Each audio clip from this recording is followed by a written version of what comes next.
The dust was a living thing.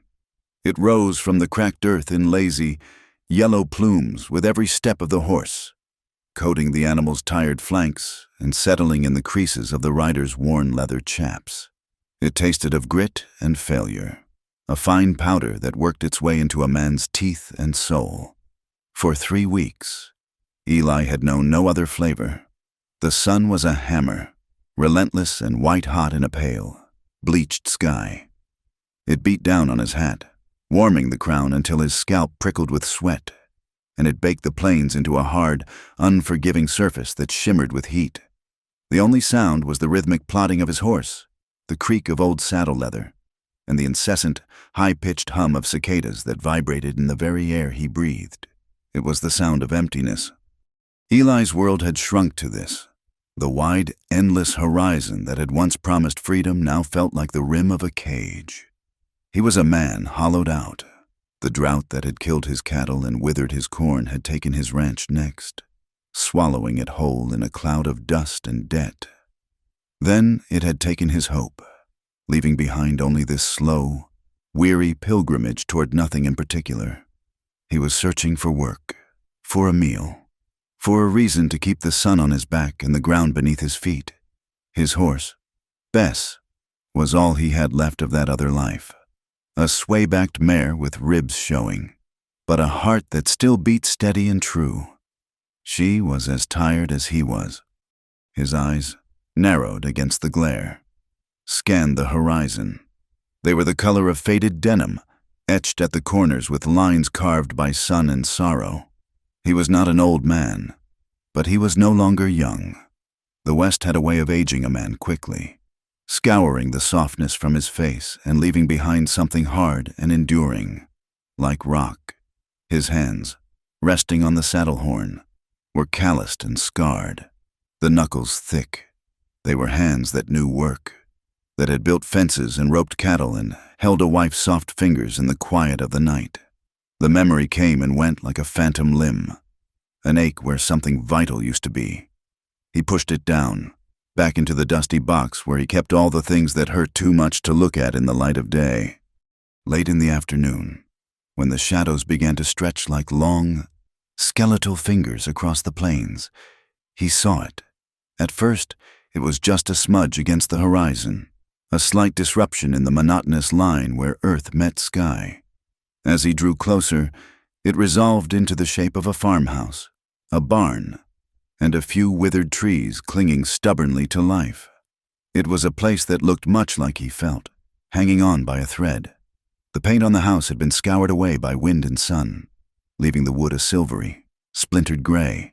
The fields surrounding it were patched with brown, the corn stalks brittle and stunted. A single windmill turned with a mournful squeal, pumping a trickle of life from the unwilling earth.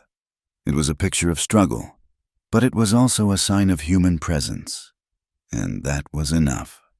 He urged Bess forward, the horse seeming to gather a last ounce of strength at the prospect of water. As he approached, a man emerged from the barn. He was tall and gaunt, his face a mask of grim determination.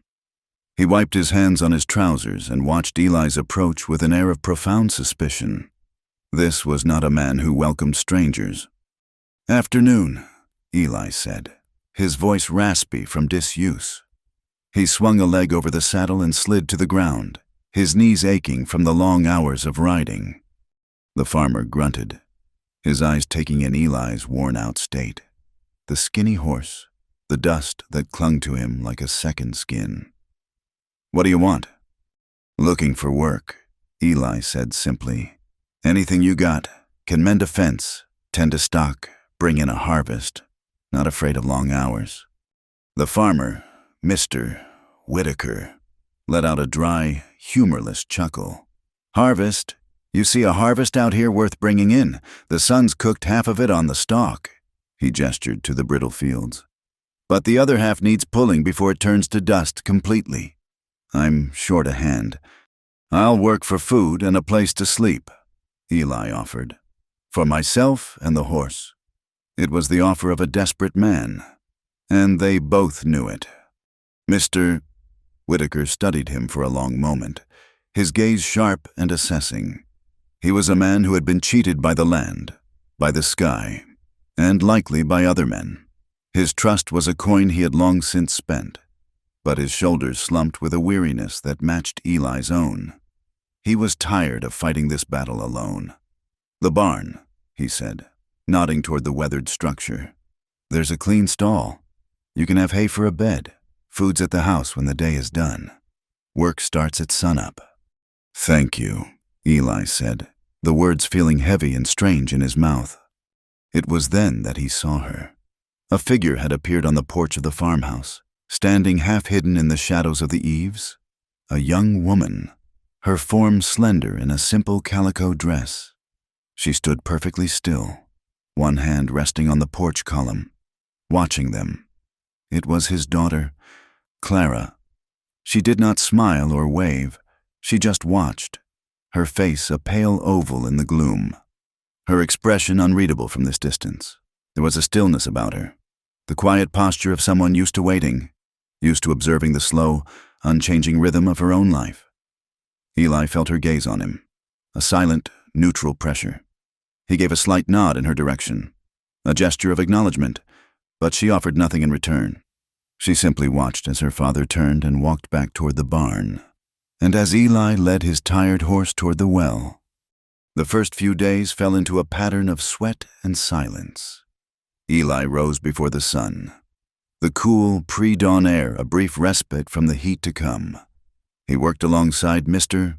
Whitaker, a man who spoke only when necessary, his words as sparse and dry as the soil they worked. They moved through the corn rows, the brittle leaves scratching at their arms, the air thick with the smell of dust and dying plants.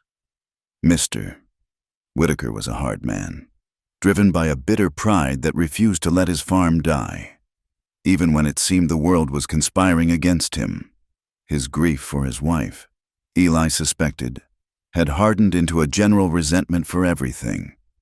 Clara remained a distant presence. She ran the house with a quiet efficiency that was almost invisible. Meals appeared on the table in the small, dark kitchen. A bucket of fresh water would be left by the well in the heat of the afternoon.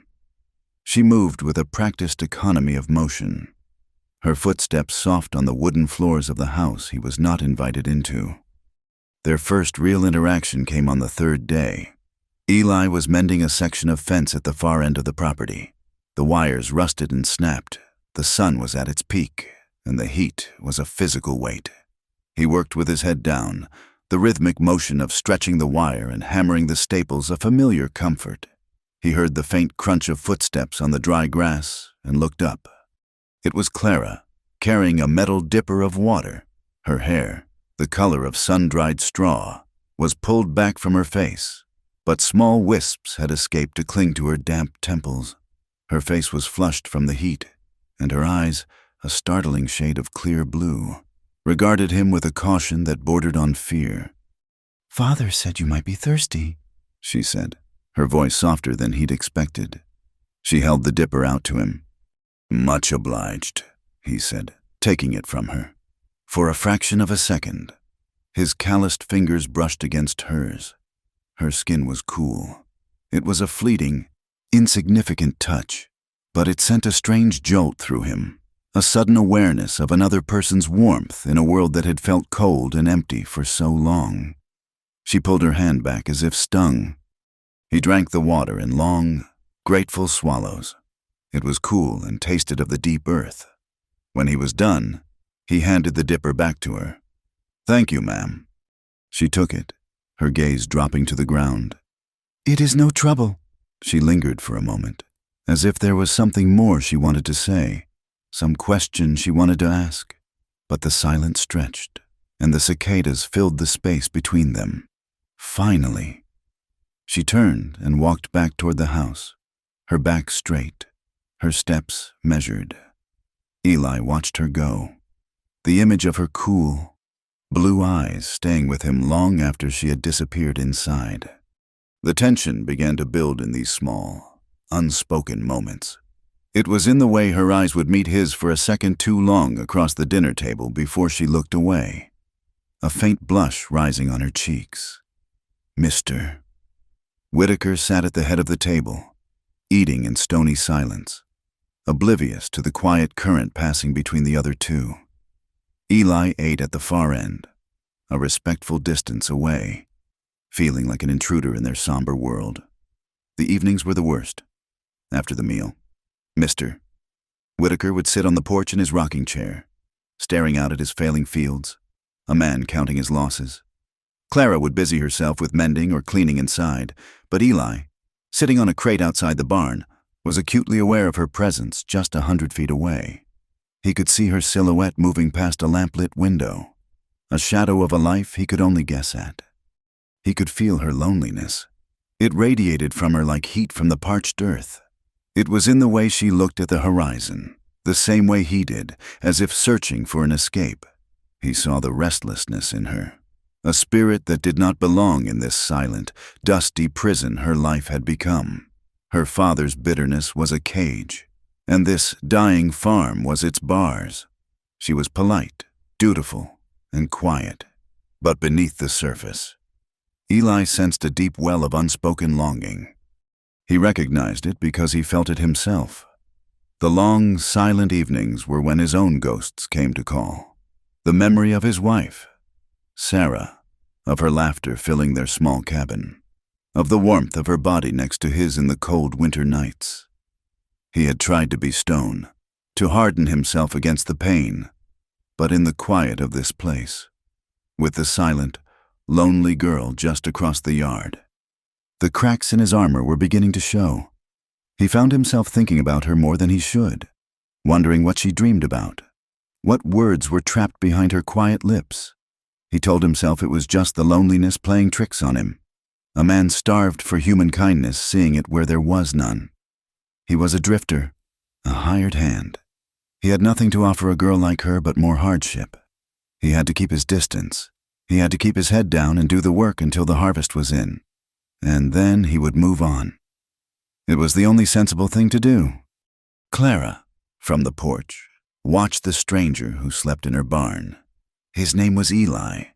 He was a quiet man, his face carved with a sadness that intrigued her more than it frightened her. He moved with a purpose she had not seen in a long time. He did not complain about the heat or the meager food or her father's grim silences. He simply worked, his powerful shoulders and back straining against the unforgiving tasks of the farm. She watched his hands, how they could be so strong and rough when fixing a fence, yet so gentle when calming a nervous horse. Her life was a flat, endless road of chores. Wake, cook, clean, mend, sleep. Her father's grief had blanketed the house in a permanent twilight, and his words were few and often sharp. He loved her, she knew, but his love was a heavy, protective thing, meant to keep her safe but succeeding only in keeping her caged. She was 20 years old and had never been more than 10 miles from this farm. Her world was the porch, the kitchen, the fields, and the endless, silent sky. Eli's arrival was the first new thing to happen in years. He was a mystery, a man from that world beyond the horizon. When he looked at her, she felt seen in a way that made her tremble. His eyes didn't just pass over her, they seemed to understand something of the restlessness she kept hidden so carefully inside. When she brought him water, that brief touch of his hand against hers had been like a spark in the dry tinder of her life. She had thought about it for hours afterward, the rough texture of his skin, the unexpected warmth. It was a foolish, dangerous thing to think about. He was a drifter, a man with no past and no future. Her father would be furious if he knew the thoughts that were taking root in her mind. But at night, lying in her bed, listening to the lonely cry of a coyote, she could not help but feel a strange, thrilling pull toward the barn, toward the quiet man who slept there. One night, the heat refused to break. The air was thick and heavy, pressing down with a suffocating weight. The sky to the west was bruised with dark clouds, and a low, distant rumble of thunder promised a storm that had not yet decided to arrive. The house was stifling. Clara lay in her bed, the thin cotton of her nightgown sticking to her skin. Sleep would not come. All she could think about was the oppressive silence, the heat, and the man in the barn. The horses, they grew nervous before a storm. It was a good reason, a sensible reason, to leave the house. Slipping out of bed, she lit a small lantern, the flame casting flickering, monstrous shadows on the walls. Barefoot, she padded silently through the dark house and out the back door. The air outside was no cooler, but it was alive, charged with electricity. The distant thunder rumbled again, closer this time. The big barn door was slightly ajar. She slipped inside, the familiar scent of hay, dust, and animals enveloping her. The two horses shifted in their stalls, their ears twitching. She went to them, murmuring soft words, stroking their necks. The lantern light pushed back the darkness, creating a small, golden circle of safety. She finished with the horses and turned, intending to go back to the house. And then she saw him. He was sitting on a pile of hay in the far corner, in the stall her father had given him. He had not been sleeping. The oppressive heat had driven slumber from him as well. He was shirtless, a damp cloth in his hand, which he was slowly wiping over his chest and neck. The lantern light caught the slick sheen of sweat on his skin, defining the hard muscles of his shoulders and arms. He was lean but powerful, a man shaped by labor and hardship. Scars, pale lines against his sun-darkened skin, marked his back. He had not heard her enter over the sound of the rising wind and the restless animals. For a long moment, she just stood there, hidden in the deeper shadows, watching him. Her heart began to beat a frantic, heavy rhythm against her ribs. This was a private moment, one she was not meant to see. She should turn, leave, slip away as silently as she had come, but her feet would not move. She was transfixed by the raw, unguarded sight of him. He was not just the quiet hired hand anymore. He was a man, vulnerable and real in the flickering light. He must have sensed her presence. He stopped, the cloth still in his hand, and his head turned slowly. His eyes found her in the shadows. He did not look surprised, only weary. He did not move to cover himself. He simply watched her, his expression unreadable. Clara's breath caught in her throat.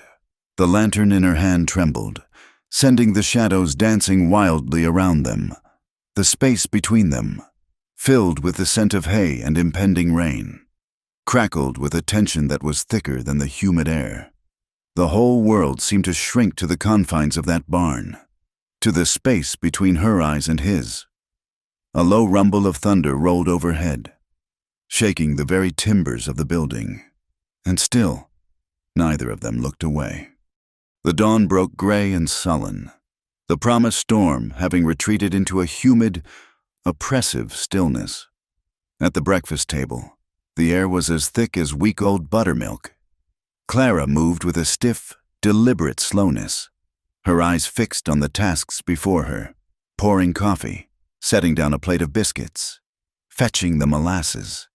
She did not look at Eli. She seemed to have built a wall around herself during the night, a fortification of silence and averted glances. Her every movement was a study in avoidance. Eli felt the wall as if it were made of solid stone. He sat at his end of the table, the image from the barn seared into his mind, her pale face in the lantern light, the way her breath had hitched, the thunder rolling over them as their eyes held. The memory made the simple act of lifting his coffee cup feel like a betrayal. He focused on the chipped rim of the cup, on the dark liquid within, on anything but the girl who was so studiously ignoring him. Mr. Whitaker, a man consumed by the larger worries of drought and debt, noticed nothing. He ate with the grim focus of a man refueling for another battle against the earth. His silence was normal, a familiar and heavy blanket over their morning ritual. He spoke only once, his voice a gravelly command. That fence line by the creek needs another day's work. Eli, the posts are rotten. Yes, sir, Eli replied, grateful for the instruction, for the simple, physical task that would take him far from the house, far from the suffocating tension in the kitchen. He worked with a ferocity that was born of desperation. He attacked the old fence posts, digging them out of the hard-packed earth with a grunt and a spray of dirt. He drove the new posts with powerful, rhythmic swings of the sledgehammer, the impact jarring his arms to the shoulder. He was trying to sweat out the memory, to pound the image of Clara's wide, questioning eyes into dust. But it was no use. With every swing, he saw her. With every pause to wipe his brow, he felt the echo of that charged silence in the barn. He was a fool. What was he thinking, staring at her like that? She was his employer's daughter, a good girl caught in a hard life. He was a drifter, a man with nothing but the clothes on his back and a past full of ghosts. The distance between their worlds was as vast and empty as the plains themselves. His attraction to her was a dangerous fire, one that could consume them both, burning her reputation and his meager chance at a fresh start to cinders. He had to smother it. He had to work until he was too tired to think, too sore to feel. Clara, for her part, found her carefully constructed walls to be fragile things. She went about her chores, her hands busy with kneading dough and scrubbing laundry, but her mind was in the barn. She saw him, shirtless in the lantern glow, the play of muscle and shadow across his back. She had felt a jolt, a pure and terrifying shock of awareness that had nothing to do with fear and everything to do with a curiosity so intense it made her feel dizzy. He was not just a hired hand. He was a man. And for the first time in her life, she had looked at a man and felt the stirrings of a woman. The feeling shamed her and thrilled her in equal measure. At midday, she carried his meal out to the creek. She found him driving a post, his shirt soaked through with sweat, clinging to his back. The sound of the sledgehammer striking the wood was like a heartbeat. "I brought your lunch," she said, her voice small against the wide-open space. He stopped, leaning the sledgehammer against the new post. He turned to her, and for a moment, his guard was down. She saw the weariness in his eyes, but also something else, a flicker of the same intensity that had passed between them in the barn. He quickly masked it. "Thank you, ma'am," he said, his tone formal. She set the plate and a jar of water on a flat rock, instead of leaving immediately as she usually did. She lingered. She twisted a loose thread on her apron, her gaze fixed on the muddy water of the creek. "The work is hard," she said, the words feeling clumsy and inadequate. "It is work," he replied, not unkindly. He sat down and began to eat, his hunger plain. She watched him, her heart thumping. She wanted to ask him where he came from, what his life had been like before he had washed up here, a piece of driftwood on the shore of her father's farm. But the questions were too bold, too personal. They remained lodged in her throat. The silence stretched, filled only by the sound of his fork against the plate and the drone of insects in the tall grass. It was a different kind of silence than the one at the breakfast table. This one was alive, trembling with things unsaid. She stayed a minute too long, then another, before finally murmuring a goodbye and hurrying back to the house, her cheeks burning with a heat that had nothing to do with the sun. A few days later, Mr. Whitaker needed to go into the small, dusty town of Redemption for supplies. He had Eli drive the wagon. The town was little more than a single dusty street lined with squat, false-fronted buildings, a general store, a saloon, a church, and a blacksmith's shop.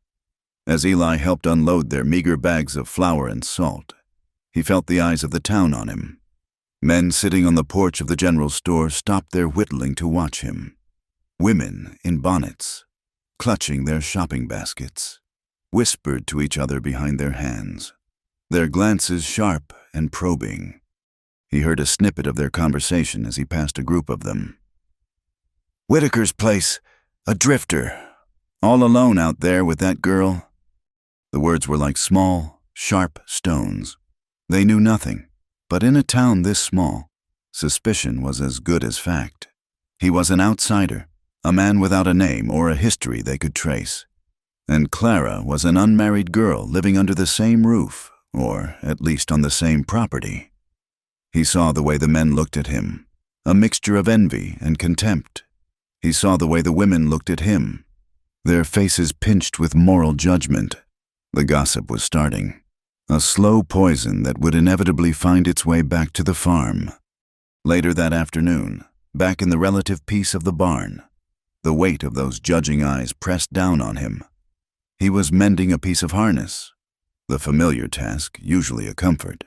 But as he worked the leather, the smell of it, warm and earthy, triggered a memory so sharp it made him stop, the awl held motionless in his hand. He remembered Sarah, his wife, sitting by the fire in their cabin, mending one of his shirts. The needle had flashed in the firelight, her head bent in concentration, a stray piece of her dark hair falling across her cheek. She had looked up and smiled at him, a smile so full of warmth and love it had felt like the only anchor in his world. Then came the other memory, the one that always followed, her face pale against the pillow, her breath coming in shallow, ragged gasps as the fever consumed her. He had held her hand, helpless, as the life had faded from her eyes, leaving him alone in a world that had suddenly gone silent and gray.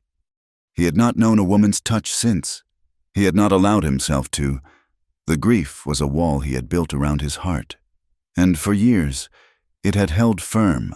But now, Clara, with her quiet loneliness and her startling blue eyes, was finding the cracks. The ache for his lost wife mingled with the new, confusing ache he felt for the girl in the farmhouse. It was a dangerous cocktail of guilt and longing. He was betraying Sarah's memory, he thought, by even looking at another woman. He was a marked man, a man whose love brought only loss. He had no right to bring that curse into Clara's life. The sun was bleeding orange and purple across the horizon when she found him sitting on an overturned bucket outside the barn. The heat of the day was finally breaking, and a cool breeze whispered through the dry corn stalks. She had approached so quietly he didn't hear her until she spoke. "The sky is beautiful tonight," she said, her voice soft. She stood a few feet away, her arms wrapped around herself as if for warmth. Though the evening was mild, Eli looked up at the sky, then back at her. The setting sun caught the gold in her hair and softened the worried lines around her eyes. "It is," he agreed. She took a hesitant step closer. "May I sit with you for a moment? Father is already asleep." He nodded, gesturing to a nearby crate. She sat, arranging her skirts around her ankles. For a long time, they said nothing, just watching the last sliver of sun disappear, leaving the sky to the stars. The silence between them now felt less like a wall and more like a shared space. "Do you ever wonder," she began, her voice barely a whisper, "if there is another life for you somewhere? Somewhere other than here?" The question was so close to his own thoughts that it startled him. He looked at her. Her profile was outlined against the deepening twilight, her expression wistful and unbearably sad. "I think everyone wonders that from time to time," he said carefully. A small, bitter laugh escaped her. "I wonder it all the time. Every morning when I wake up in that silent house, and every night when I look out at these same fields. My mother died in that house. My father will die here, and they expect I will, too." She turned to face him, her blue eyes dark with emotion in the fading light. "I want to see the mountains. I have read about them in books. And the ocean. I cannot even imagine what that must be like. But all I have is this dust, this silence." Her confession hung in the air between them, a fragile, trembling thing. She had peeled back a layer of her quiet reserve and shown him the raw, restless heart beneath. He saw her not as a farmer's daughter, but as a prisoner, dreaming of a world she had only read about.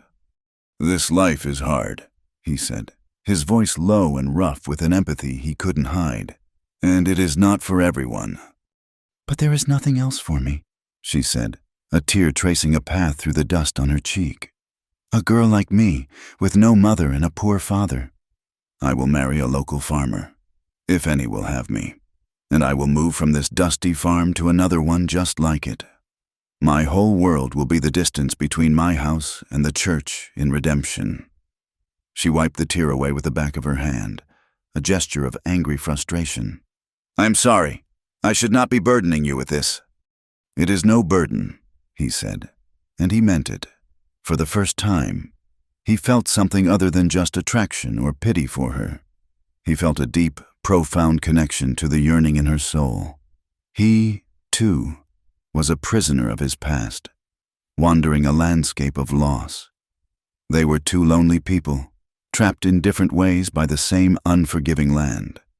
That night, the storm that had been threatening for days finally broke. It came without warning.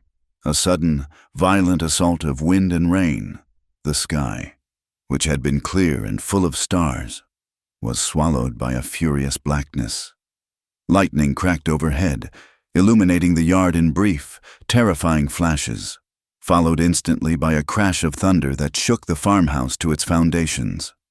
Eli was in the barn, checking on the horses, which were stamping and snorting in their stalls, their eyes wide with fear. The wind shrieked through the cracks in the wooden walls, and the rain came down not in drops, but in solid, driving sheets. It hammered against the tin roof with a deafening roar. He was trying to calm the mare when the barn door was thrown open with a violent bang. Clara stood there, silhouetted against a flash of lightning. She was soaked to the bone, her dress plastered to her body, her hair a wild, wet tangle around her face. Rain and wind whipped in around her. "The chickens!" she yelled over the roar of the storm. "The coop door blew open. We have to secure it before they are all lost." "It is too dangerous," Eli shouted back, striding toward her. "Get back in the house. The chickens are not worth your life." "They are worth it to my father," she cried, her voice laced with a desperate defiance. "It is all we have left to sell." She started to run out into the maelstrom, but Eli grabbed her arm, his fingers closing around her wet skin. "No, I will do it. You stay here," he ordered, his voice a low growl of command. "Shoo, you cannot. You do not know the latch," she argued, trying to pull away from him. "Let go of me." They stood there in the open doorway of the barn, the storm raging around them, their faces inches apart. Lightning flared again, and in that stark, blue-white light, he saw that her face was streaked with tears, her body trembling not just from the cold, but from sheer terror. All the fight went out of him. The tension that had been simmering between them for days, the unspoken words, the stolen glances, the memory of that moment in the lantern light, it all snapped. "I am scared," she whispered, her voice breaking. The wind stole the words, but he saw them on her lips. "I am so lonely." The confession, so raw and simple, broke through the last of his defenses. The world narrowed to her rain-streaked face, to the feel of her trembling arm in his hand. The roar of the storm faded to a distant hum. He slowly raised his other hand, his calloused, rough fingers surprisingly gentle as they brushed the wet hair from her cheek. He cupped her face, his thumb stroking her skin. For a single, breathless heartbeat, the world was still. Then he leaned in and kissed her. It was a hesitant kiss at first, a question asked in the dark. It was the taste of rain and salt and desperation. Her lips were cold, then warm, and they softened under his. She made a small sound in the back of her throat, a mix of surprise and surrender, and her hands came up to grip his shirt. That small sound was his undoing. The hesitation vanished, replaced by a desperate, consuming need. The kiss deepened, becoming hungry, fierce. It was a kiss that spoke of all their shared loneliness, of all the silent days and watchful nights. It was the drowning man's gasp for air, the starving man's first taste of bread. It was everything they were not supposed to feel, everything they could not stop themselves from feeling, poured into one reckless, world-altering moment. The rain pounded on the roof like 1,000 frantic drums, a wild symphony for their silent confession. He pulled her deeper into the barn. Kicking the door shut against the storm, they stumbled against a pile of hay. The kiss never breaking, their bodies pressed together, seeking a warmth and a solace that the world outside had long denied them. When the storm finally began to recede, the pounding rain softening to a steady drumming, they slowly pulled apart. They were both breathless, their chests heaving. In the deep shadows of the barn, they could barely make out each other's faces. He could feel the trembling of her body, or perhaps it was his own. The air was thick with the scent of rain, wet earth, and what they had just done. No words were spoken, none were needed. The silence that fell between them was heavier than any they had shared before. It was a silence filled with fear and wonder, shame and a terrifying, exhilarating joy. He had crossed a line, and he had pulled her across it with him. He did not know if they had just found a fleeting moment of salvation in the heart of the storm, or if they had just sealed their own ruin. Looking at her shadowy form, he suspected, with a cold certainty, that it was both. The kiss in the storm had not washed the world clean, it had only muddied the waters. In the days that followed, a silence descended upon the Whitaker farm, a quiet so strained it was louder than any argument. During the daylight hours, they were ghosts to one another. Eli would rise and be gone to the fields before Clara emerged from the house. She would leave his midday meal on a stump at the edge of the cornfield. Retreating before he could approach, they moved in careful, intersecting orbits, never colliding, their eyes meeting only by accident, a fleeting, electric glance that sent them both reeling back into their private worlds of shame and longing. But the memory of the kiss was a living thing. For Clara, it was a brand upon her lips, a constant, tingling heat, while she churned butter or scrubbed the floorboards. The memory would rise unbidden, and her breath would catch, her heart thudding a frantic rhythm against her ribs. She would see his face in the lightning flash, feel the desperate strength in his hands, taste the rain and loneliness on his mouth. The world, which had always been a flat, gray canvas, was now shot through with a terrifying, brilliant color. For Eli, the memory was a constant accusation. As he worked, his body screaming with exhaustion, his mind would betray him, replaying the moment over and over. The feel of her, trembling and pliant in his arms, the soft sound of surrender she had made. It was a taste of a life he thought he had lost forever, a warmth he had no right to seek. He was a poison, a drifter who would only bring ruin to this girl who was already trapped in a life of quiet desperation. The guilt was a physical weight, heavier than the sledgehammer, more relentless than the sun. He tried to bury it under a mountain of work, to sweat it out of his pores. But at night, alone on his bed of hay, it was all that kept him company. A week after the storm, Clara had to ride into Redemption for thread and salt. The town felt different, or perhaps she was different. The whispers that had once been at the edge of her hearing now seemed to be aimed directly at her. She saw the women of the church sewing circle, gathered on the porch of the general store, fall silent as she approached, their eyes following her with a cold, assessing curiosity. She felt her cheeks burn, and she hurried inside, keeping her gaze fixed on the floorboards. Her friend, Martha, a baker's daughter with kind eyes and a nervous disposition, found her by the bolts of calico. "Clara," Martha whispered, pulling her into the narrow space between the fabric and a barrel of pickles. "You must be careful." "Careful of what?" Clara asked, though a cold knot of dread was already tightening in her stomach. Martha's eyes darted around the store. "People are talking," she said, her voice low and urgent.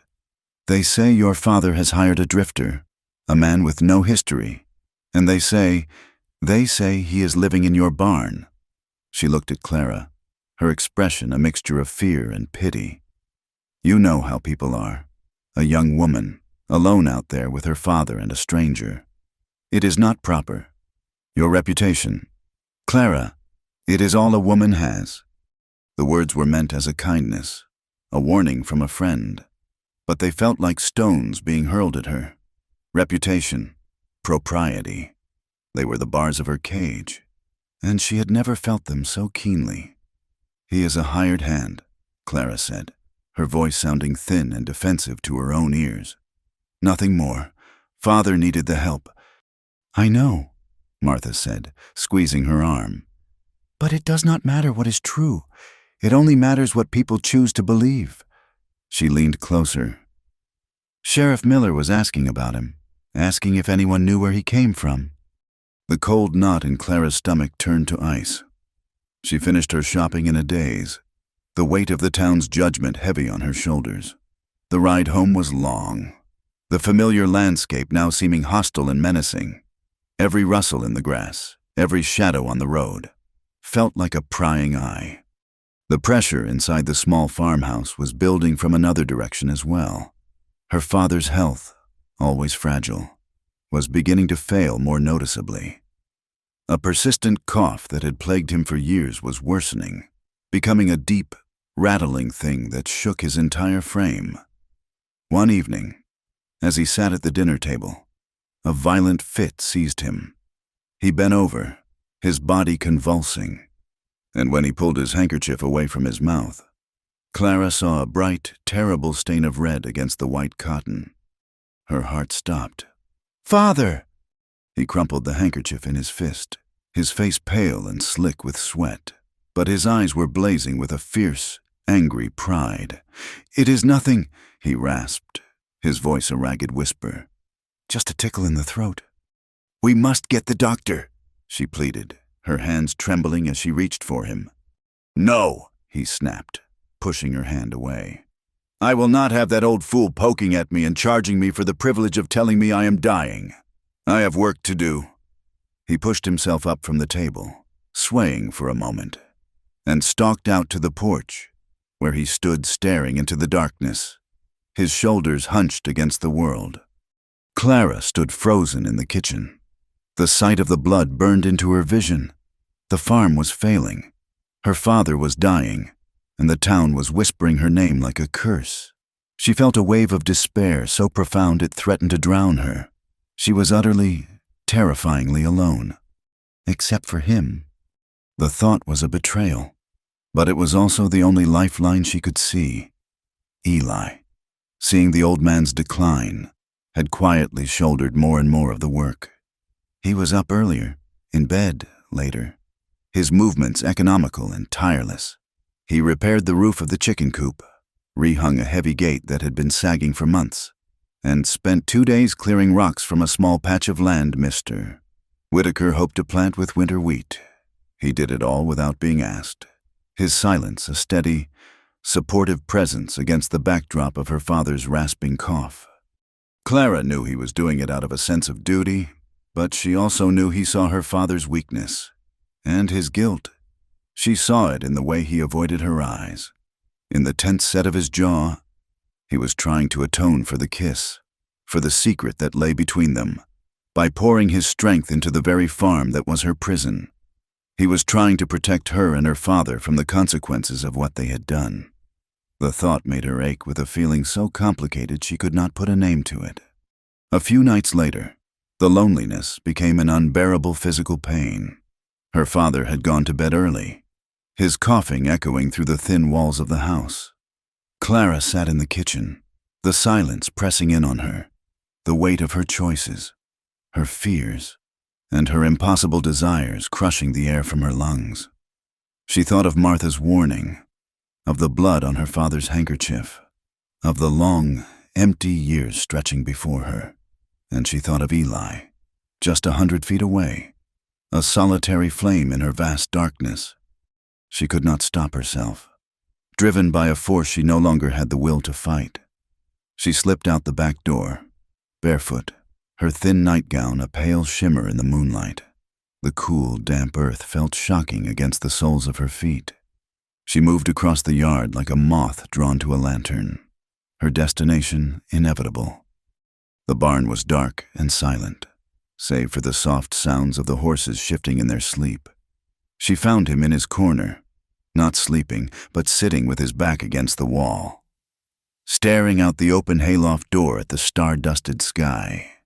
He heard her this time. He did not seem surprised, only resigned, as if he had been expecting her. "You should not be here, Clara," he said, his voice a low rumble in the dark. "I know," she whispered, stopping a few feet from him. "But I could not stay in that house. I could not breathe." He did not answer, but she felt his gaze on her, a tangible touch in the darkness. She sank to the ground, pulling her knees to her chest, a safe distance away. "They are talking about us in town," she said, the words spilling out of her. "My friend warned me. They say I have ruined my name by having you here." Eli's silhouette stiffened. "I will leave in the morning," he said, his voice flat. "I will tell your father the harvest is done." "No!" The word was a cry, torn from her. "If you leave, there will be no one.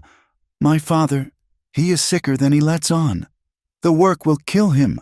I cannot do it alone." She paused, her voice dropping to a trembling whisper. "And I cannot be alone again." The raw honesty of her words hung between them. He let out a long, slow breath. "Your reputation is more important than this farm." "What good is a reputation in a graveyard?" she asked, a bitter edge to her voice. "That is all this place is. My mother is buried under the cottonwood, and my father is working his way into the ground beside her, and my reputation will keep me company while I watch it all turn to dust. That is what they want from me. That is my proper place." He was silent for a long time. An owl hooted in the distance, a lonely, questioning sound.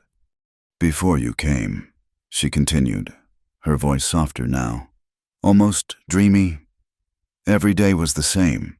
I would wake up, and I would know exactly how the day would end. There was no color, no sound, no feeling. It was like I was already a ghost, just haunting my own life." She looked at his dark shape, finally daring to speak the truth that both shamed and liberated her. "That night, in the storm, when you kissed me, I was so scared, but I have never felt so alive. Not in my whole life." She hugged her knees tighter. "And I hate myself for it." He shifted, moving closer until their knees were almost touching. The air between them hummed. He reached out, his hand hesitating for a moment before his fingers gently brushed her arm. The touch was electric, a jolt of pure connection in the vast, empty night. "You have nothing to hate yourself for," he said, his voice thick with an emotion he could no longer hide. "You are a good person, Clara. You are full of life, and you are trapped. You deserve better than this place. You deserve better than me." "You are not a bad man, Eli," she whispered, tears welling in her eyes. "You do not know what I am," he said, his voice dark with memory.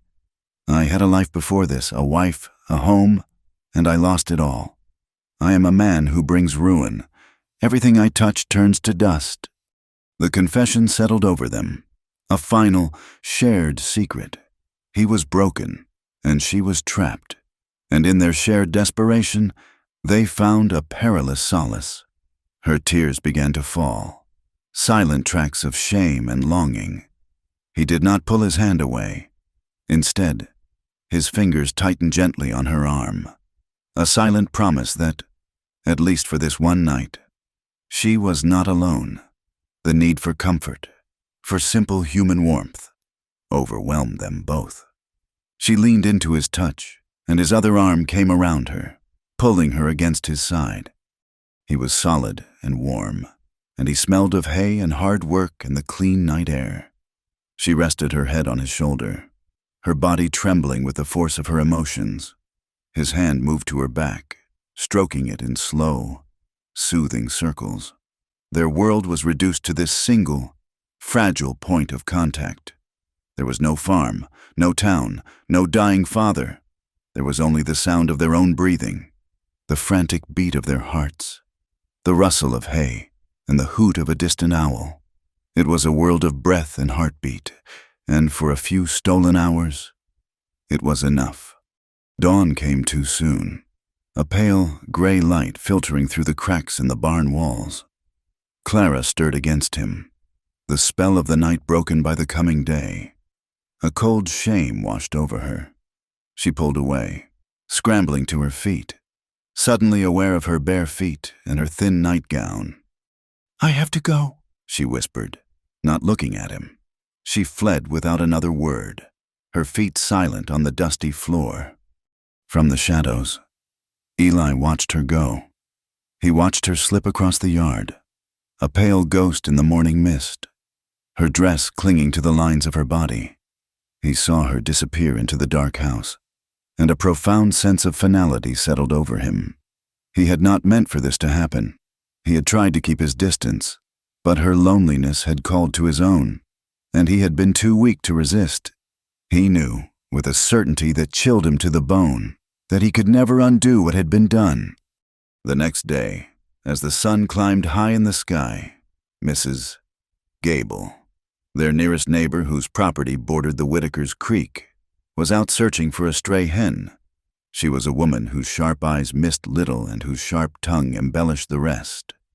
As she neared the Whitaker's property line, she glanced toward their barn, and she saw it. A flash of white, a woman's form, barefoot, slipping out of the barn door in the early morning light.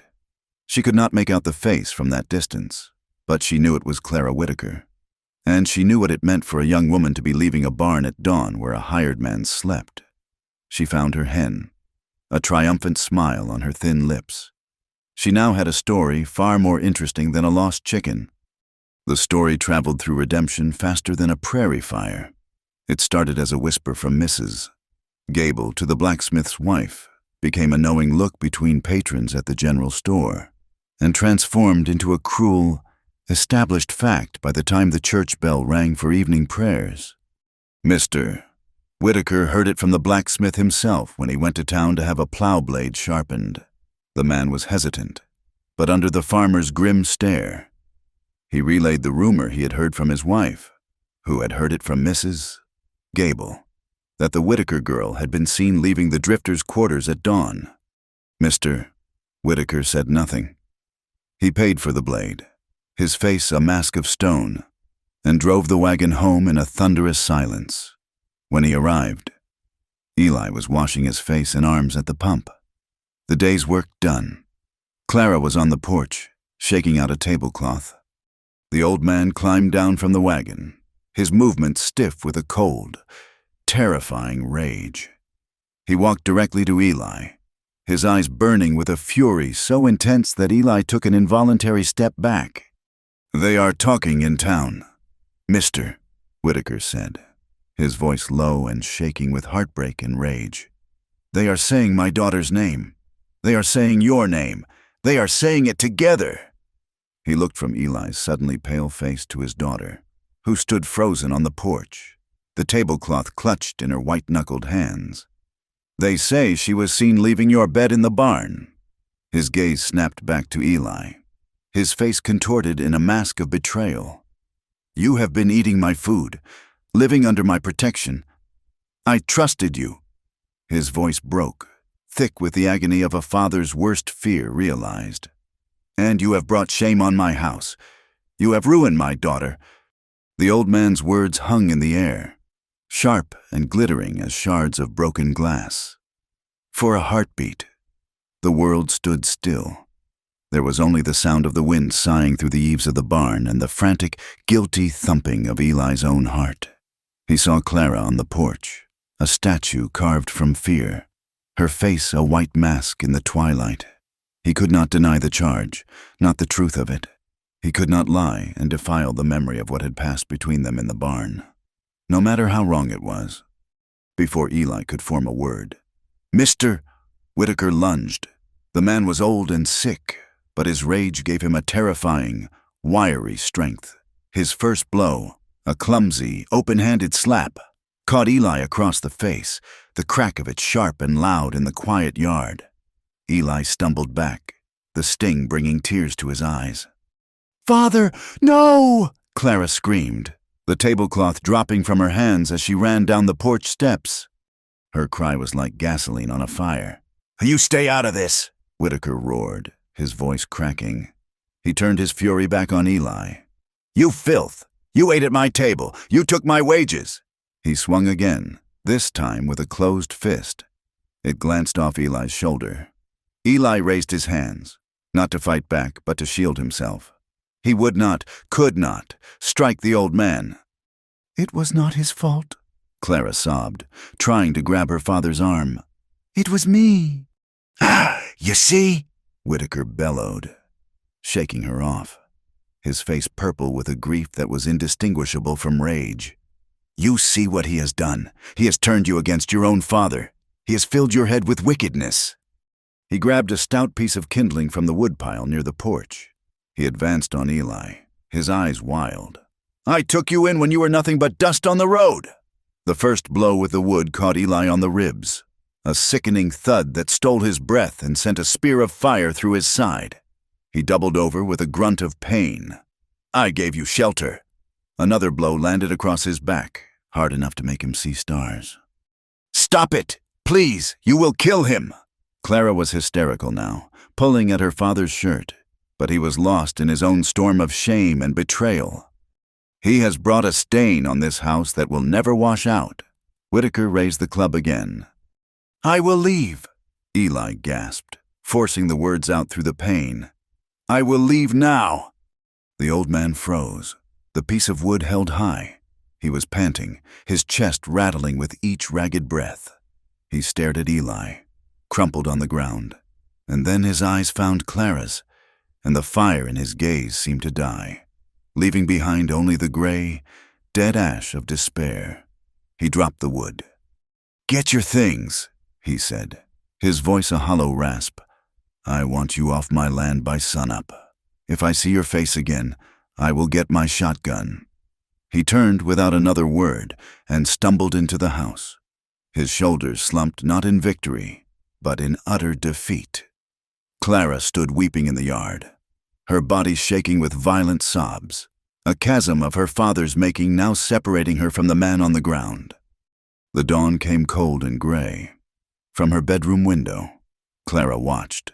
Every movement was an agony. She saw Eli emerge from the barn, his step slow and stiff. He went to the well and pumped water, splashing it on his face. Even from this distance, she could see the dark bruise forming on his cheekbone. He moved with a painful deliberation that told her his ribs were broken or badly bruised. He saddled his horse, his motions economical and final. He did not look toward the house. He did not look for her. It was better that way. She knew. A look would have been a kind of promise, and there were no promises left for them. When he was ready, he swung himself into the saddle, a sharp intake of breath betraying the pain it cost him. He adjusted his hat, pulling the brim low, and turned the horse toward the road. Clara pressed her hand against the cold glass of the window pane, her tears finally breaking free, tracing hot paths down her cheeks. He was just a man on a horse, riding away, but it felt as if he was taking the whole world with him, leaving her in a silent, colorless void. She watched until he was just a small, dark speck against the vast, indifferent horizon. And then she watched until he was nothing at all. Her heart, which had felt so dangerously, wonderfully alive just days ago, was now a hollow, aching space in her chest. The town's condemnation was swift and absolute. It was a quiet kind of violence, enacted not with fists, but with turned backs and cold eyes. When Clara went to the general store the following week, a hush fell over the room. Mrs. Gable, who was examining a bolt of fabric, looked up, saw her, and sniffed audibly before turning her back so completely it was an act of theater. The men who usually offered a polite nod now stared at her with a new, speculative gleam in their eyes, as if she were a piece of property whose value had just plummeted. They looked at her not as the quiet Whitaker girl, but as a fallen woman, an object of gossip and sordid curiosity. The church was the worst. On Sunday, she sat alone in the family pew, the empty space beside her where her father should have been a screaming accusation. The preacher's sermon was on the wages of sin, his eyes seeming to find hers at every mention of Jezebel and temptation. After the service, the women she had known her entire life gathered their skirts as she passed, forming tight, whispering knots of judgment that fell silent only when she was out of earshot. The coldness was more painful than any slap. She was no longer one of them. She was an outcast. Her father seemed to wither. The violent rage had burned out the last of his strength. He now moved through the farmhouse like a ghost, his eyes dull, his face a constant mask of bitter disappointment. He rarely spoke to her, and when he did, his words were clipped and cold. The shared work in the fields, once a source of silent companionship, now became a landscape of their mutual misery. He worked with a grim, frantic energy, trying to do the work of two men, but his body betrayed him. His cough worsened, and he would often have to stop, leaning on a fence post, his body shaking with the effort to breathe. He refused her help, pushing her away with a muttered curse. His pride was a sickness as deep as the one in his lungs, and it was killing him. Miles away, Eli drifted. He moved from town to town, a ghost of a different sort.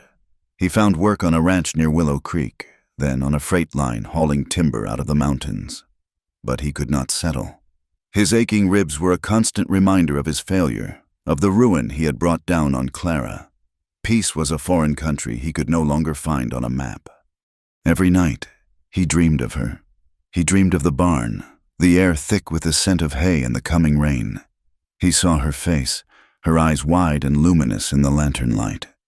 He felt the impossible softness of her lips, the desperate way she had clung to him. He would wake in a cold sweat, the scent of her so real he would reach for her in the darkness, his hand closing on nothing but empty air. The loneliness he had carried for years had been a dull, familiar ache. This new loneliness was a sharp, serrated knife, twisting in his gut. He had been alone before, but he had not known what he was missing. Now he knew, and the knowledge was its own kind of hell. Back on the farm, the days bled into one another, a monotonous cycle of grueling work and silent suffering. The weeds began to win their war against the corn. The fences Eli had mended sagged again. The farm was dying, and so was her father. One morning, he could not get out of bed. The fever that had been simmering for weeks had finally consumed him. Clara's world shrank to the four walls of his small, dark bedroom. She became his nurse, his jailer, his only companion. She bathed his feverish body, spooned broth between his cracked lips, and changed his sweat-soaked linens. She listened to his delirious muttering, fragments of memory from a life before bitterness had taken root in his heart. He spoke of her mother, of planting the cottonwood tree, of the day Clara was born. He never spoke Eli's name. He never spoke of the shame that had broken him. In those long, quiet nights, sitting by his bedside, listening to the death rattle in his chest, Clara felt a despair so absolute it was almost peaceful. There was nothing left to lose. One night, driven by a final, desperate surge of longing, she lit a lamp and sat at the kitchen table. She took out a piece of paper and a pencil stub and began to write. "Eli," she wrote, the pencil shaking in her hand, "I do not know if this will ever find you. I do not know where you are, but I cannot bear the silence any longer. Father is dying. I think he will be gone by the end of the week. The farm is lost. Everything is lost.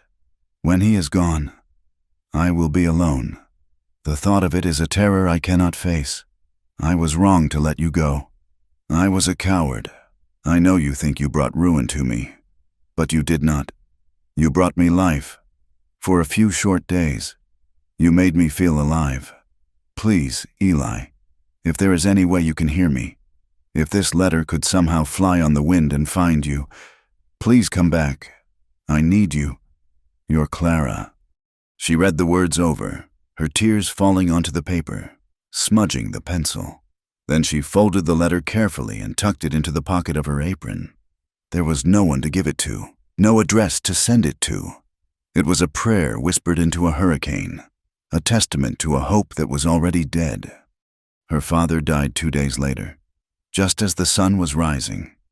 He went quietly in the end, a final, shallow sigh escaping his lips.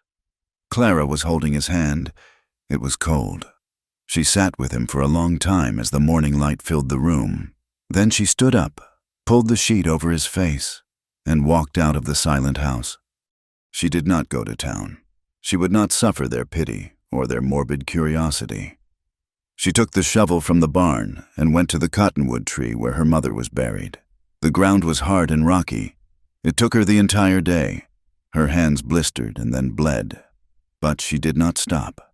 She dug with a grim, mechanical determination, her grief a hard, tearless knot in her chest.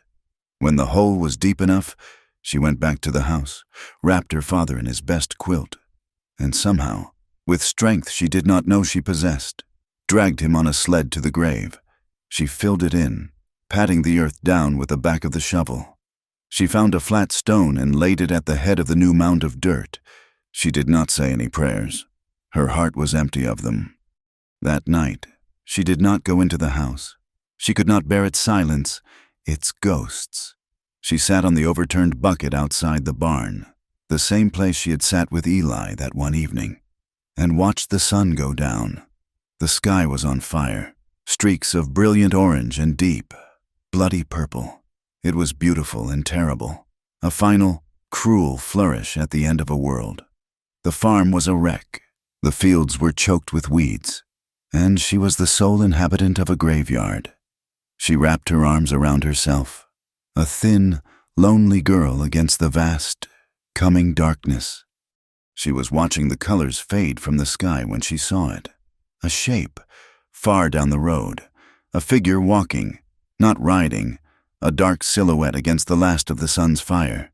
She tensed, her hand going to the worn handle of the shovel she had left leaning against the barn. Strangers were not welcome here. No one was welcome here.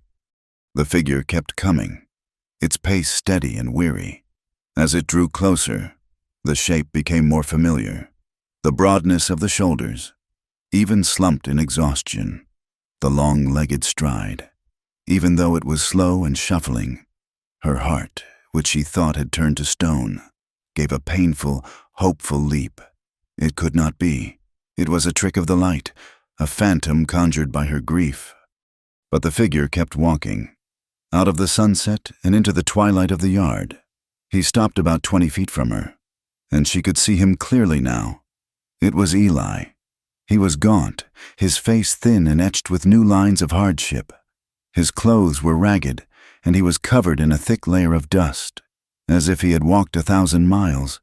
He looked broken, weary to the bone, but his eyes, when they found hers, were the same.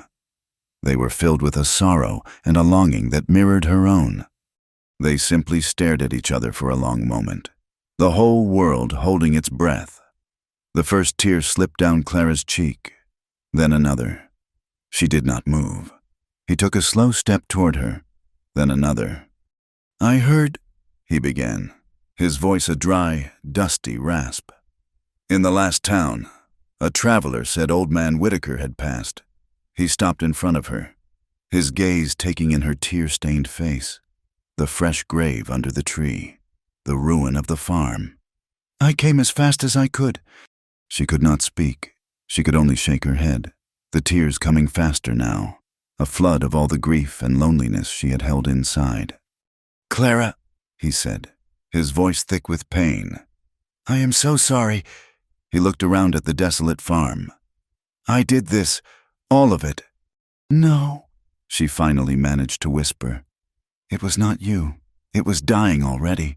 We were all dying already." He took the final step that separated them, and his hands, hesitant and trembling, came up to cup her face. His thumbs gently wiped the tears from her cheeks. He looked into her eyes, and she saw all of his own lonely, wandering hell in them. "I could not stay away," he whispered, his voice breaking. "I tried. I swear I tried. But everywhere I went, there you were. I am done running. Clara." She leaned into his touch, a great, shuddering sob escaping her. I have got nowhere left to go. Eli? The world around them was cruel and broken, a landscape of death and failure. But in that moment, none of it mattered. He pulled her into his arms, and she clung to him, burying her face in his dusty shirt. His arms tightened around her, holding her as if she were the last anchor in a raging sea. They were two solitary survivors on a barren shore, and they held to each other not with the desperate passion of a stolen kiss in a storm, but with the quiet, fierce grip of life itself. They began to rebuild, not just the farm, but a life from the wreckage of two broken ones. Their world was an island, bordered by the dilapidated fences of the Whitaker property. Beyond that lay a hostile sea of whispers and judging eyes. They lived in the small farmhouse now, a space haunted by the ghost of Clara's father and the memory of their shame. But in the evenings, with a small fire crackling in the hearth, they found a tentative peace. Their love was not a fiery, passionate thing. Not anymore. It was a quiet, tender shoot growing in the ashes, fragile and yet stubborn. It was in the way Eli would take the bucket from her hands when she came from the well, his fingers brushing hers, a silent acknowledgement of her weariness.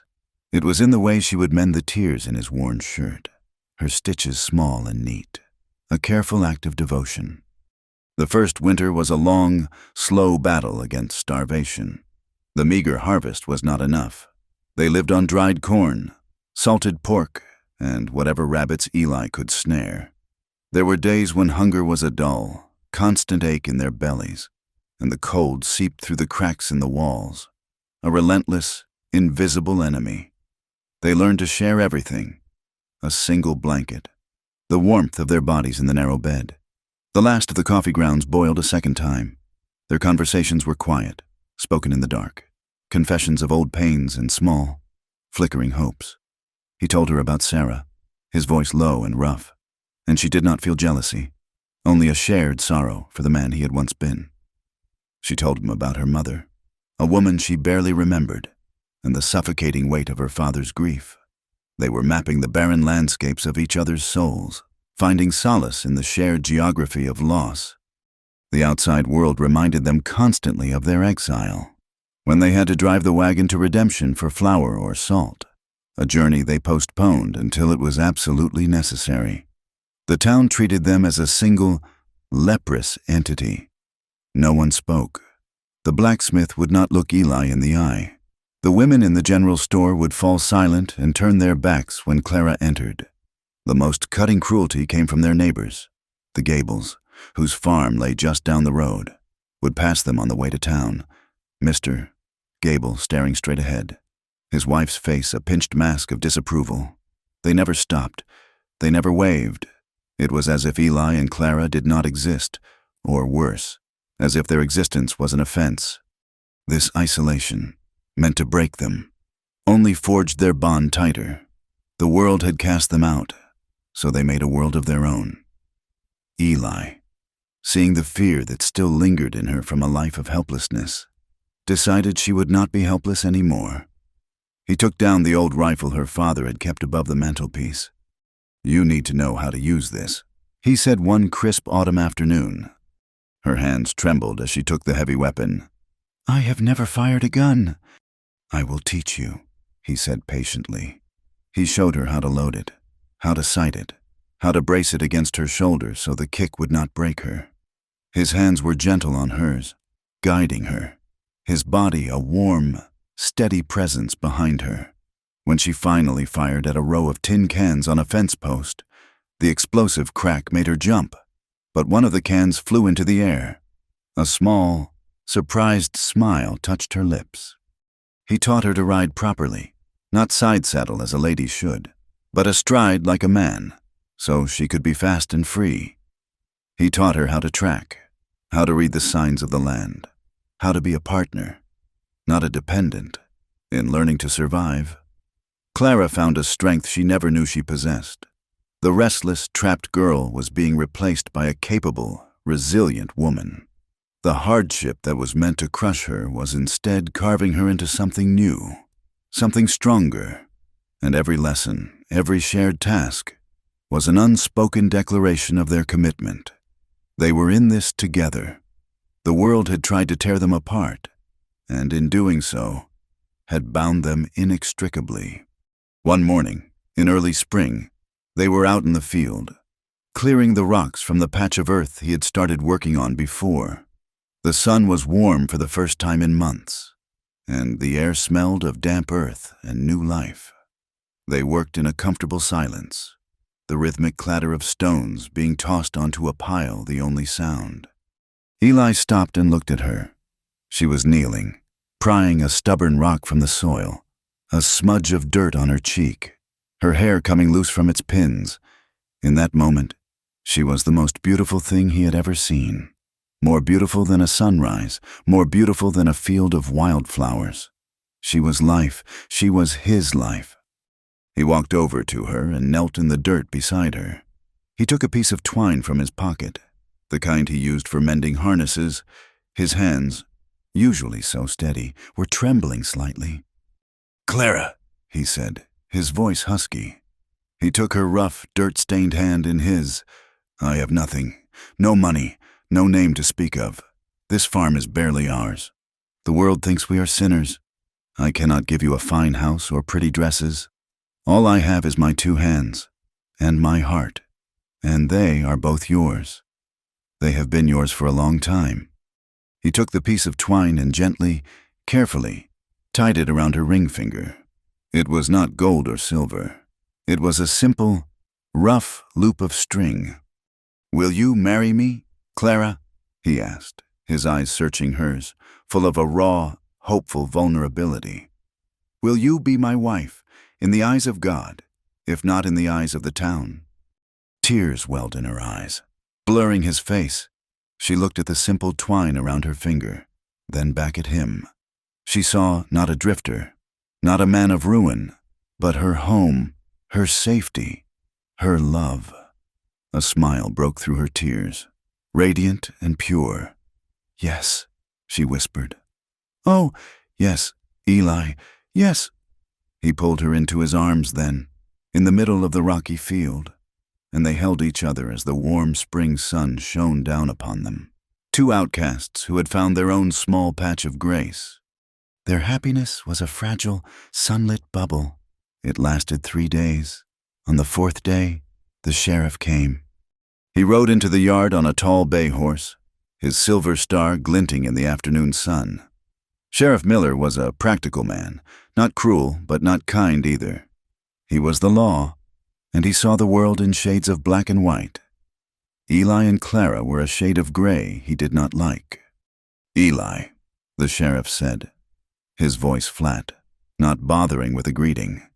He remained on his horse, looking down at them. Clara came to stand beside Eli, her hand slipping into his. "Sheriff," Eli said, his voice steady, though a cold premonition was crawling up his spine. "A complaint's been filed," the sheriff said, getting straight to the point. "From a rancher over by Willow Creek. Says a man matching your description stole a horse from him about 5 months back, a chestnut mare with a white blaze." Eli felt Clara's hand tighten on his. He had worked at that ranch for a few miserable weeks after leaving here, and he had bought his horse, Bess, from a traveler passing through that town, but he had not stolen her. "I bought that horse, Sheriff, fair and square." "The man you say you bought her from seems to have vanished into thin air," Miller replied, his eyes cold. "And Mr. Gable, your neighbor, says he remembers seeing you ride in on just such a horse." The trap was closing. It was Gable, of course. It was Gable. An old grudge, a whisper in the right ear. That was all it took. "I did not steal that horse," Eli said again, his voice low and firm. "That will be for the judge to decide," the sheriff said. He pulled a pair of iron cuffs from his saddlebag. "You are under arrest, Eli, on suspicion of horse theft." "No!" Clara cried out, stepping forward. "You cannot! He has done nothing wrong! It is a lie!" "Ma'am, you best step back," the sheriff warned, his voice hardening. "Interfering with the law is a serious offense." He dismounted and approached Eli. "Turn around," Hands behind your back." Eli looked at Clara, his eyes full of a helpless sorrow. "It will be all right," he murmured, though they both knew it was a lie. He turned and let the sheriff cuff his hands, the cold metal a final, damning seal on their fate. Clara could only watch, tears of rage and terror streaming down her face. As the sheriff led Eli to his horse and helped him mount, he was tied to the saddle horn, a common criminal, and led away from the farm, away from her. She stood alone in the yard, the piece of twine on her finger a mocking reminder of a future that had just been stolen from them. The next day, she sold 2 of their 3 remaining chickens to Mrs. Gable, who paid her half what they were worth, a cruel smile playing on her lips. With the few coins, Clara rode into redemption, her heart a cold stone of dread. She went to see the town's only lawyer, a portly man with sweat stains on his collar. He listened to her story, his fingers steepled, and then shook his head. "My dear girl," he said, his voice oozing a false sympathy. "A horse thief's case, with no witnesses on your side and the word of a respected rancher and your own neighbor against him? It would take a miracle. And miracles cost a great deal more than 2 chickens. He refused to help. No one would help. She was the drifter's woman. In the eyes of the town, she was as guilty as he was. She was allowed to see him that afternoon, through the thick iron bars of the small, stuffy town jail. He looked smaller in the cell, the life force drained from him. The bruise on his cheek from her father's beating seemed to have reappeared, a ghost of past violence. "Eli," she whispered, her fingers curling around the cold bars. He came to the front of the cell, his face a mask of weary resignation. "You should not have come," he said. "You should not be seen here." "I do not care what they see," she said, her voice fierce. "Are you all right?" He gave a dry, humorless laugh. "I have been better." His eyes met hers, and the mask fell away, revealing the deep, aching pain beneath. "Clara, I need you to listen to me. If the worst happens, you sell the farm. You take the money and you go see the mountains. You go east. You do not stay here." "I will not leave you," she said, her voice breaking. "There is nothing you can do," he said gently. "But you did something already. You and I, what we had, that was real. Before I met you, I was just a ghost. I was dead inside. You saved me from that. Clara, you made me feel alive again. No matter what happens in that courtroom, they cannot take that away from me. I do not regret it. Not a single moment." His words were a gift, a final, beautiful testament that shattered her heart. She pressed her face against the bars, tears running freely now, wishing she could dissolve through the iron and be with him. That night, the storm came. It was a violent, angry squall, the same kind of storm that had first thrown them together. Rain lashed against the windows of the farmhouse, and the wind howled like a hungry wolf. But a different kind of storm was brewing in town, in the saloon, fueled by cheap whiskey and righteous indignation. The whispers against Eli grew into a roar. Old grudges and fresh gossip merged into a single, ugly stream of hate. He was a drifter, a thief, a man who had corrupted one of their own. The law was too slow. Justice needed to be done. Their justice. A mob formed, a shuffling, shouting mass of men with lanterns and torches and a thick rope. They moved through the rain-swept street, their voices rising in a drunken chorus of rage, heading for the jail. Clara, miles away in the farmhouse, felt a terror so sharp it was like a physical blow. She did not know why, but she knew Eli was in danger. A primal instinct screamed at her. She threw on a cloak and ran out into the storm, not even bothering with the wagon. She ran, her bare feet slipping in the mud, the rain plastering her hair to her face, her lungs burning. She ran toward town, toward him, screaming his name into the wind, a desperate, hopeless prayer against the thunder. She arrived on the edge of town, breathless and sobbing, to a scene from a nightmare. The mob had broken down the jailhouse door. They were dragging Eli out into the street. His hands were bound, his shirt torn. Sheriff Miller was there, his gun drawn, yelling at them to stop. But he was one man against 30. They shoved him aside. They threw the rope over the thick branch of an oak tree in the center of town. Clara screamed, a raw, animal sound of pure horror. "No! Stop! He is innocent!" A few men turned to look at her, their faces monstrous and distorted in the flickering torchlight. Someone laughed. They dragged Eli to the tree, the noose already around his neck. He saw her then. Across the sea of angry faces, his eyes met hers. In that final, terrible moment, his expression was not of fear, but of a profound and heartbreaking love.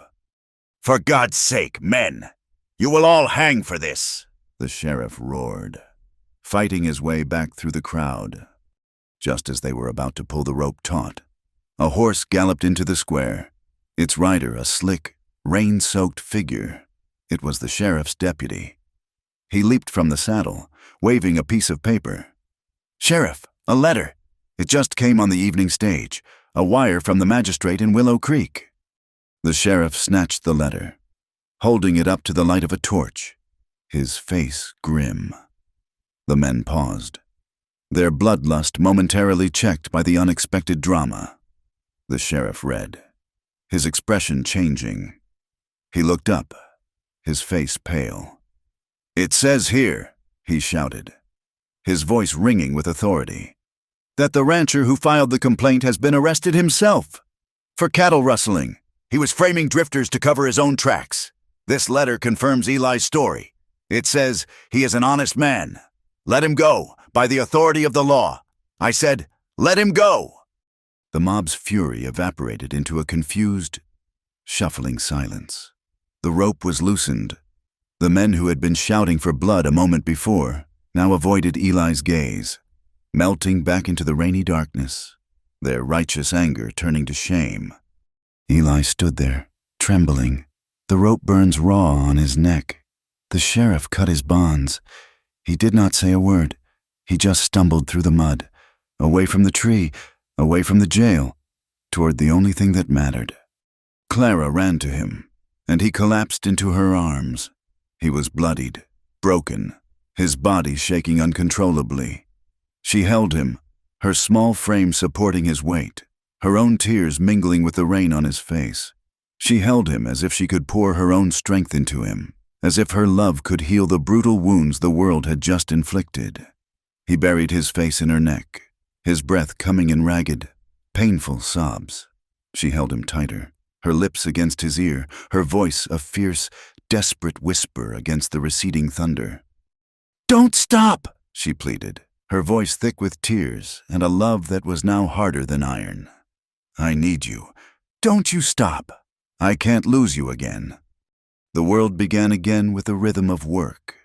The near lynching had burned away the last of their illusions. They were scarred, both of them, in ways that would never truly heal.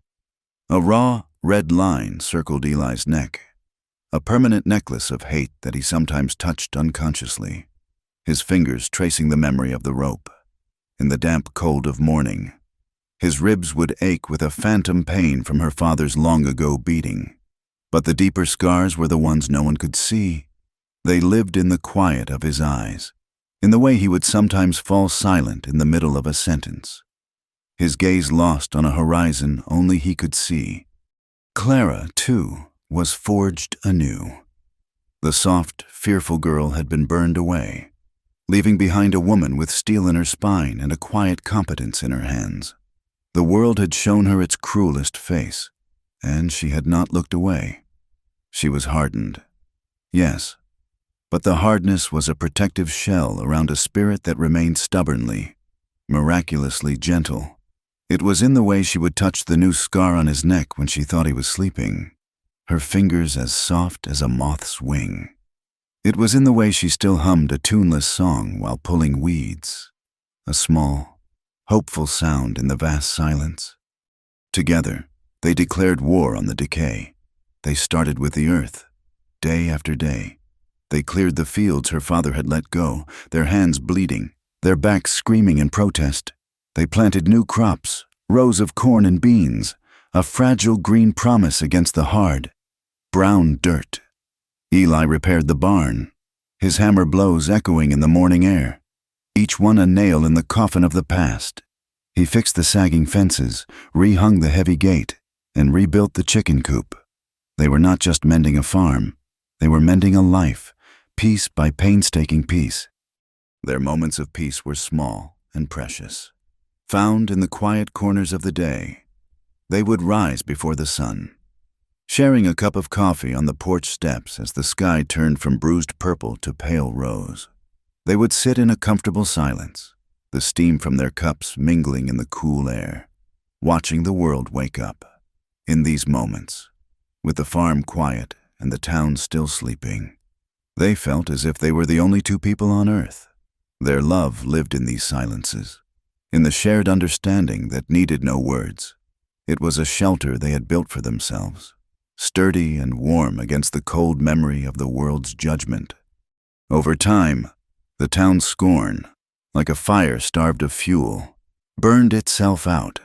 Scandal was a hungry beast, and when Eli and Clara retreated into their isolation, offering it nothing new to consume, it moved on. The story of the drifter and the ruined Whitaker girl grew stale. A new scandal, involving the banker's wife and a traveling salesman, provided fresh gossip. When they now drove the wagon into redemption, the hostile stares were replaced by a dull indifference. People nodded, their greetings clipped and impersonal, but the open hostility was gone. They were no longer a spectacle. They were just a quiet, poor farming couple, a fixture in the landscape as unremarkable as a weathered fence post. They were not forgiven, merely forgotten, which was its own kind of mercy. Yet the past was a ghost that still walked the halls of their house. For Clara, the isolation had sunk into her bones. Even with Eli beside her, a profound loneliness would sometimes wash over her, a relic from the years of silence and scorn. She would look out at the endless plains and feel the phantom weight of the town's judgment, the memory of their turned backs a permanent chill she could not shake. For Eli, the ghost came at night. He would wake with a strangled cry, his body drenched in sweat, his hands clawing at his throat. The nightmare was always the same, the flickering torchlight, the sea of contorted, shouting faces, the rough, tightening pressure of the rope, the final, suffocating darkness. In those moments, Clara would hold him, her arms a firm anchor in his terror, whispering soft words until the trembling subsided. She would light a lamp, and they would sit together until dawn, his head in her lap, her fingers stroking his hair, two souls guarding each other against the shadows. The scars of cruelty and loss were a part of them now, woven into the fabric of their love, a dark thread that made the bright one seem all the more precious. Just as they began to believe they might have a future, the sky turned against them.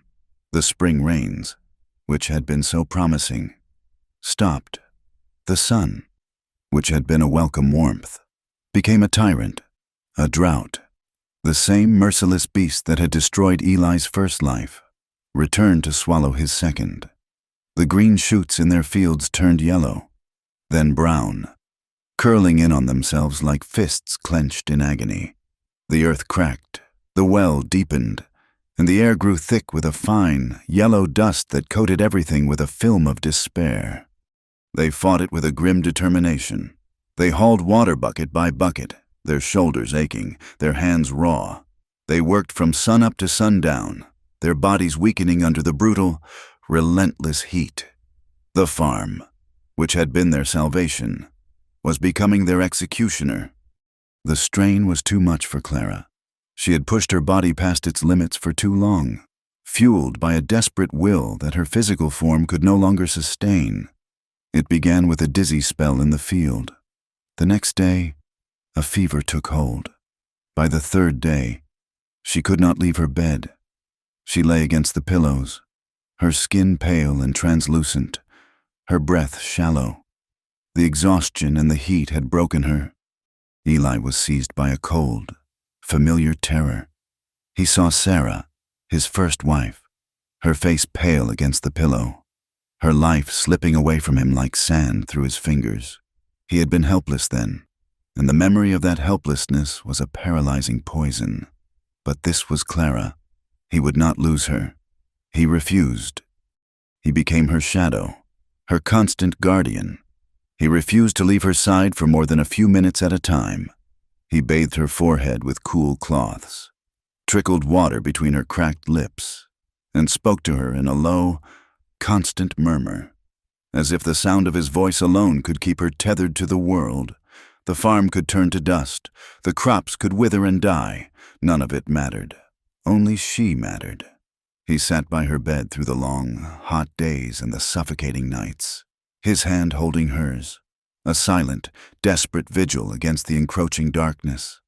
One night, the fever seemed to break, leaving her weak but lucid. The room was lit by a single candle, its flame dancing in the thick, still air. She turned her head on the pillow and looked at him, her blue eyes dark and deep in her pale face. "You are going to kill yourself, Eli," she whispered, her voice a dry rasp. "You do not sleep. You do not eat." "I am all right," he said, his voice rough with emotion. He squeezed her hand. "You just need to get strong." She smiled, a faint, weak curving of her lips. "All of this," she said, her gaze drifting around the small, shadowed room, then settling back on his face. "The town, my father, the hunger, the shame.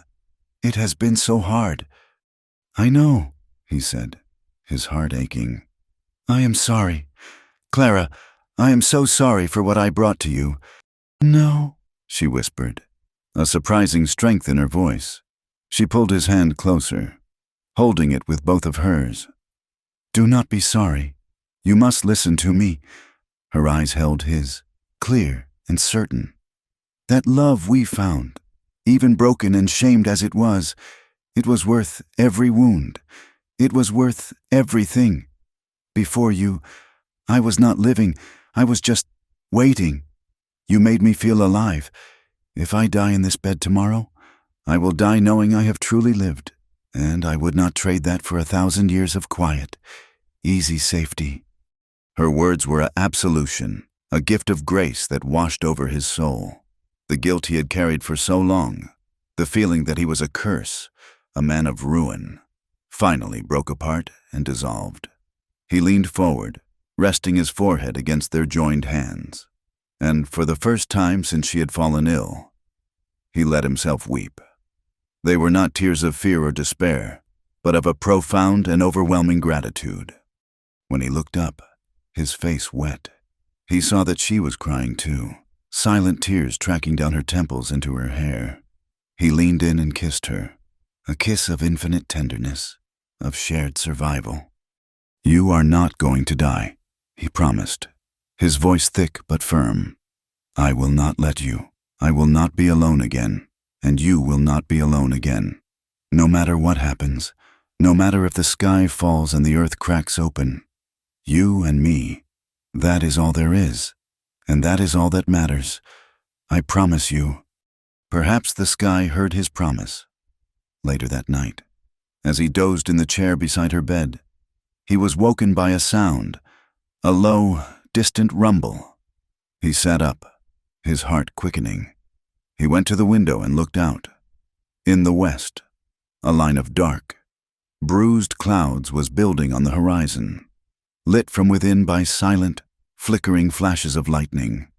A breeze, cool and smelling of rain, stirred the curtains. He watched, not daring to breathe. As the storm rolled in, the rumbles grew into deep, resonating claps of thunder. And then he heard it, a single, distinct tap on the tin roof, then another and another, soon. It was a soft drumming, which grew into a roar, a torrential, life-giving downpour that hammered against the roof and streamed down the windows in solid sheets. Rain, a storm to break the drought. A weak sound came from the bed. He turned. Clara was trying to sit up, her eyes wide with disbelief and wonder. "Eli?" she whispered. "Is it?" "It is," he said, a wide, breaking smile on his face. "It is rain." He went to her. She was so thin, so fragile, but her eyes were shining. "I want to feel it," she said, her voice full of a desperate longing. Without a second thought, he scooped her into his arms. She was as light as a bundle of dry sticks. He wrapped the thin quilt around her and carried her out of the bedroom, through the kitchen, and onto the front porch. The air was cool and alive, thick with the smell of wet earth and ozone. The rain was coming down in a silver curtain, washing the dust from the world, turning the yard into a series of running rivers. He did not stop on the porch. He walked down the steps and out into the heart of the storm.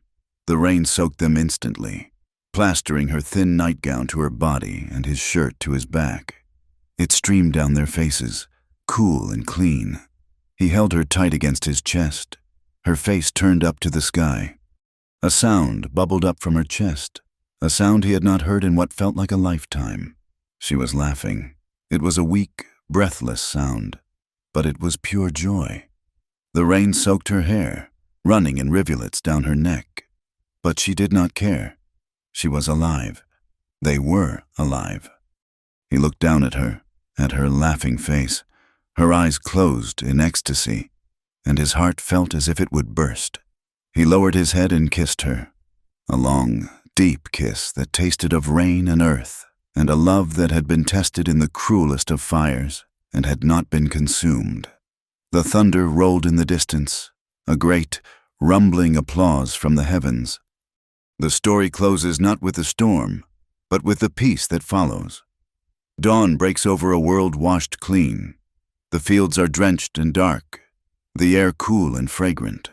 The barn, the place of their beginning, of their shame and their salvation, is still standing, its weathered wood glistening in the new light.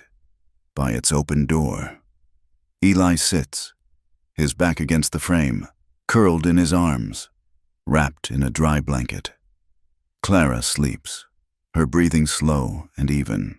He watches the sun rise, a great, golden promise on the horizon. Their love, as fragile and as stubborn as a wildflower growing in the cracks of a rock, had survived the cruelty of the world once more. Thank you for being part of our journey through this story. We would love for you to comment with where you are listening from to connect with fellow fans of the West. And please subscribe to the From Wild West channel to share your thoughts in English.